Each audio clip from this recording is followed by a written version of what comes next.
Demorou, mas Itair Machado e Sérgio Nonato enfim deixaram o Cruzeiro. Durante quase 1 ano e 10 meses, eles faturaram muito dinheiro, salário compatível a jogador bom. No vídeo de hoje do canal do Nicola, vou te apresentar essas cifras e quero falar também sobre o acordão feito na calada da noite e que colocou Zezé Perrella à frente do departamento de futebol. Péssima notícia para quem gostaria de ver aqueles que prejudicaram o Cruzeiro presos atrás das grades.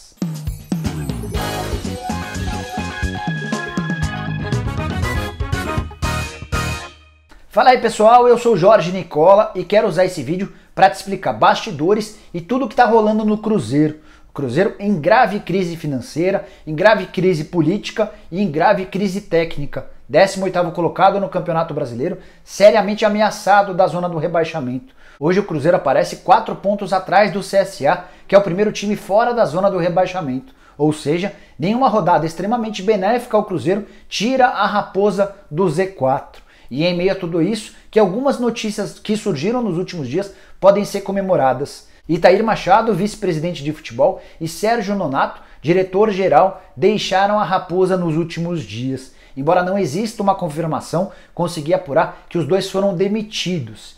E a demissão, por mais incrível que possa parecer, beneficia os dois ex-funcionários. É que eles têm multas altíssimas previstas em contrato e vão faturar ainda mais dinheiro. E é exatamente em cima desse tema que eu quero começar o vídeo de hoje. O Itair Machado está deixando o Cruzeiro depois de 1 ano e 10 meses, tendo faturado quase 10 milhões de reais. O valor mais exato seria de 9 milhões e 700 mil. E eu vou te explicar essa conta.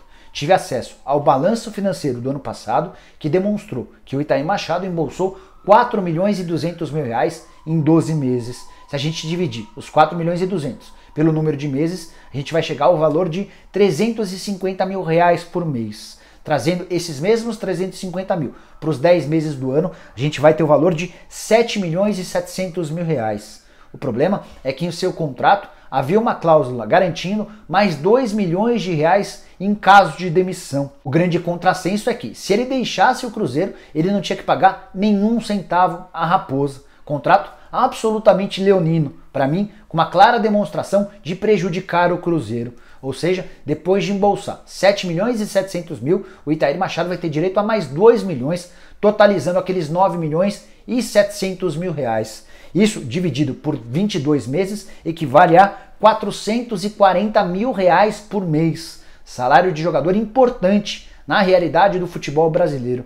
Só para citar um exemplo, o Robinho, que já foi peça fundamental no esquema do Cruzeiro, nas conquistas da Copa do Brasil do ano passado e do ano retrasado, ganha na casa dos 450 mil reais por mês, ou seja, o Itair Machado, que nunca chutou uma bola e que havia feito péssima administração nos tempos de Ipatinga, ganhava praticamente a mesma coisa do que um dos principais jogadores da Raposa. O Sérgio Nonato não tinha um cargo tão importante quanto o do Itair Machado, mas também tinha vencimentos bem altos. No ano passado, de acordo com o balanço oficial do Cruzeiro, ele faturou 1 milhão e 900 mil reais. Se a gente dividir isso por 12, vamos chegar ao valor de 158 mil. Trazendo esse valor para a realidade desse ano, dá para dizer que em 22 meses ele embolsou 3 milhões e 400 mil reais. Como no seu contrato também havia uma previsão de multa rescisória para o caso de demissão, essa multa de 1 milhão de reais, ele vai deixar o Cruzeiro, depois de 22 meses, com 4 milhões e 400 mil reais na conta.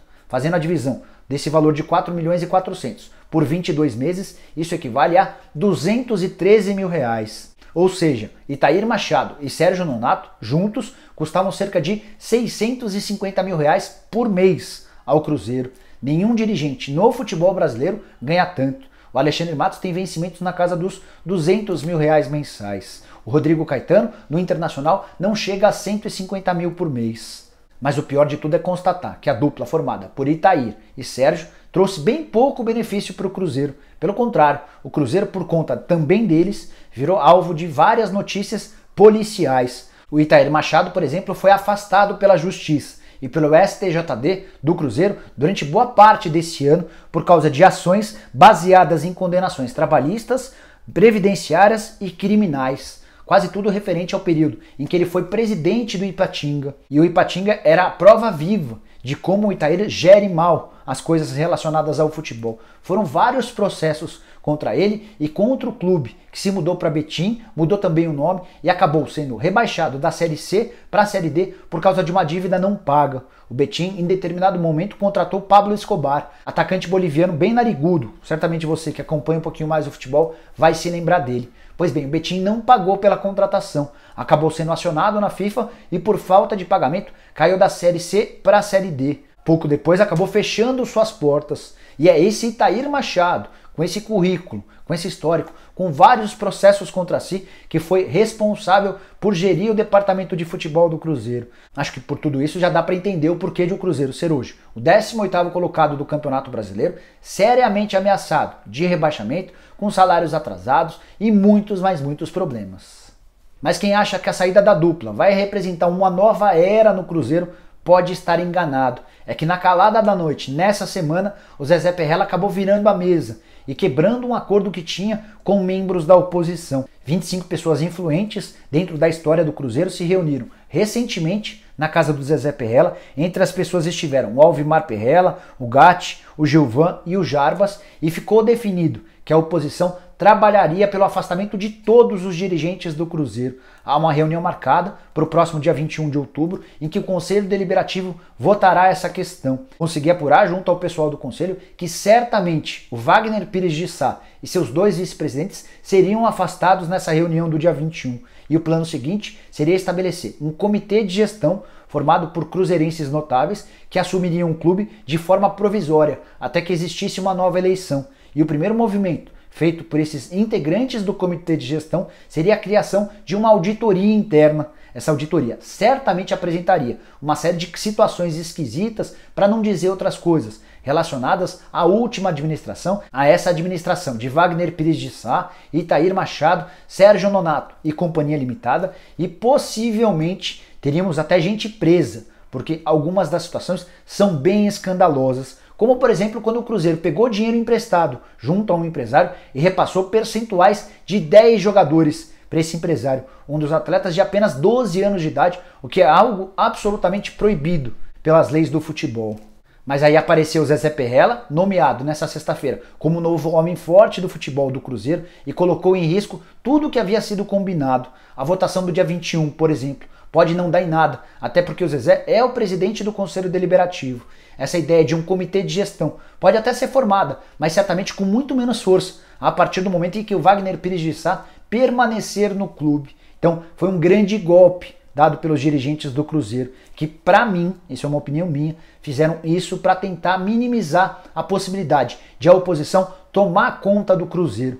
O que fez o Zezé Perrella mudar de lado, não tenho a mínima ideia. O Zezé se tornou, nos últimos meses, alguém de oposição dentro do Cruzeiro, mas por conta de algum acordo, alguma conversa, alguma coisa combinada ao longo dessa semana, possivelmente com Wagner Pires de Sá, ele mudou de ideia, assumiu a diretoria de futebol e certamente vai trabalhar para que o Wagner Pires de Sá permaneça como presidente do clube, o que é um grande balde de água fria no torcedor cruzeirense, que esperava um Cruzeiro passado a limpo e que levasse as pessoas que fizeram algo contra o Cruzeiro para a cadeia.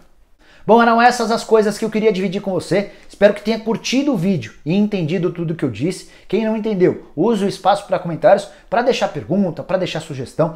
Se você curtiu o vídeo, não esquece de dar um like por aqui. Quem ainda não se inscreveu no canal, se inscreva e aperte o sininho. A partir daí você passa a ser notificado toda vez que eu fizer um vídeo novo ou uma live, e use o espaço para comentários para também deixar sua sugestão de um vídeo que você gostaria de ver aqui no canal do Nicola. Beleza? A gente se vê em breve. Um abraço!